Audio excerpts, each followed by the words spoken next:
Welcome back to Your Future Home, brought to you by Rocket Mortgage by Quicken Loans. Supply simply, understand fully, and mortgage confidently. The future of the real estate industry rests in the hands of millennials, a generation that has been slow to go out and buy their own homes.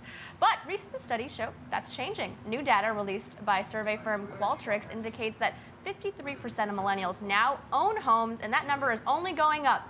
Here to discuss the trends that millennials are driving in the marketplace are Tom Postilio and Mickey Conlon, two of the top luxury brokers in this great city of New York with nearly $2 billion in sales. Gentlemen, it's so great to have you back. Thank you so much. It's great to be here. What are the big trends that we're driving, millennials are driving in the marketplace? The future of our business. It's in our hands. Wow. Yeah.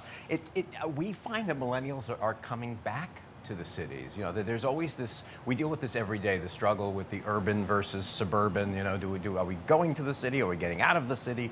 But we're finding that more are coming back to the cities. And what's pushing that? It's a two-way road. We still have our fair share of people who, no matter how hard they try in Manhattan, still want a backyard. They still want a swimming pool, and we get that. It's sort of a natural thing. But we see a lot of millennials coming back to the cities because they want their kids to grow up with the culture and the offerings that only a major metropolis, certainly such as New York, can offer.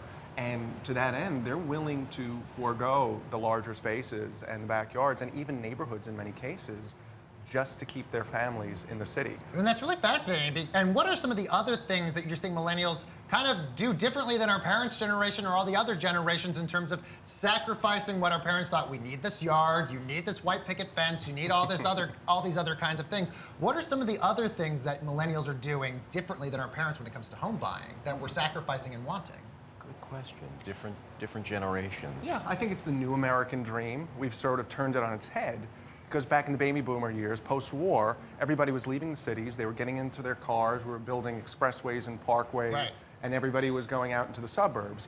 Now all of a sudden, kids have had that experience, they grew up, they enjoyed it, but the allure of the city is calling them, and we're no longer tied to our cars in the same way. We have ride sharing and all sorts of technology that makes that virtually obsolete. We don't have to live near a big box store to get our supplies. Anything we need, we can get from Amazon or any other online retailer.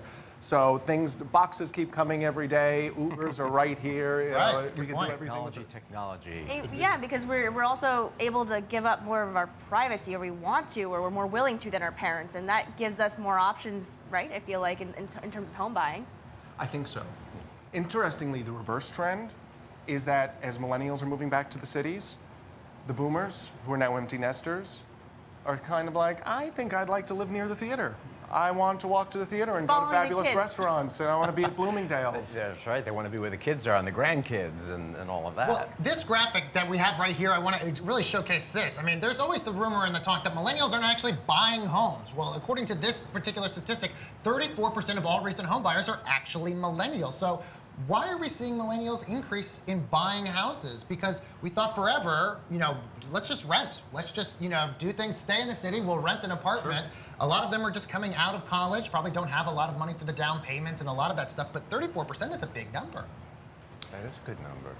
I think when we talk about millennials, we've been talking about millennials for so long that we forget that they're growing up. Mm-hmm. Their jobs are getting better, their incomes are getting stronger, and a lot of the millennials we've been working with have done something very smart. Instead of jumping into the first purchase as their starter home, they're waiting. They're renting for now, realizing that to upgrade within 2 years, in many cases, is a money loser. You need a little bit more time invested in an apartment before you start to realize the equity.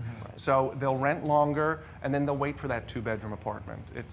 I was going through this earlier this summer. I was like really eager just to live on my own and get a studio or maybe a 1-bedroom, but then I was thinking the appreciation of smaller places just doesn't grow as fast as larger places. And I was also thinking about the down payment. I mean, I was able to look at the numbers and say, all right, take 20% of that, I can do.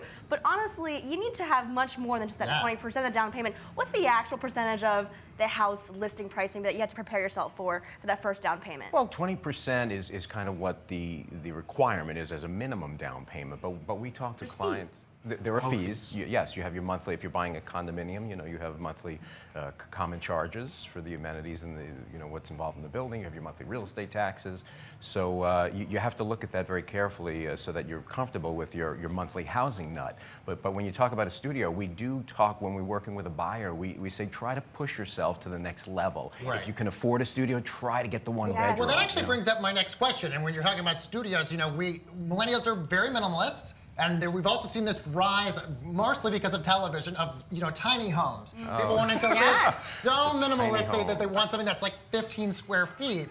But what are the trends now that we're actually seeing in tiny homes? Are people still interested in wanting to get them, or is that kind of just a fad? Micro apartments too in this This is 15 square feet. Yes, that's about the size of the tiny home my fiance wants. Here's your hunk of cheddar. Yes.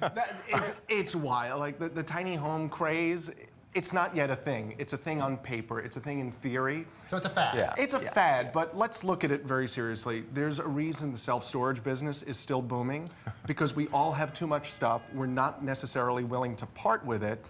And while in theory, it's nice to think that we could all live happily ever after in 300 square feet. Right. It's really hard to grow into that. I think, however, there's an opportunity for hotels to seize upon that because especially in a city like New York, people are out and about. They're not spending time in their hotel room. Good point. Hotel rooms are expensive and they're small to begin with. Go smaller, go tighter, bare essentials, get in there and get out and have a great time. That's actually a smart idea. Well, what about some of the design elements then when you actually are able to get your own home or you're looking for a place? Are there minimalistic styles that everyone is going for? Or are there more classic styles that are coming back into style? Well, I think that everything old is new again. There's a little bit of a return to what was once big architecturally speaking. We're seeing more like classical traditional styles now. Yeah. Limestone and. Well, I think, certainly if you're talking about tiny apartments and the way people are decorating, we're still knee-deep in the mid-century craze, which is great. It's beautifully scaled furniture for New York-sized apartments, so that's probably not going away anytime soon. And I see a lot of my friends purchasing almost like pre-war homes, almost because there's the idea that you can really do something with it and you like the nostalgia with it as well. Well, and we're seeing that as a burgeoning trend in architecture because we're so used to the glass towers going up and we have no shortage of those. People still love their big glassy, great view buildings. But people also like the concept of pre-war without some of the hassle that occasionally goes into owning a pre-war. Fireplaces. So we're seeing, as Tom pointed out, exactly. So we're seeing, as Tom pointed out, we're seeing a lot more limestone than we have in previous years.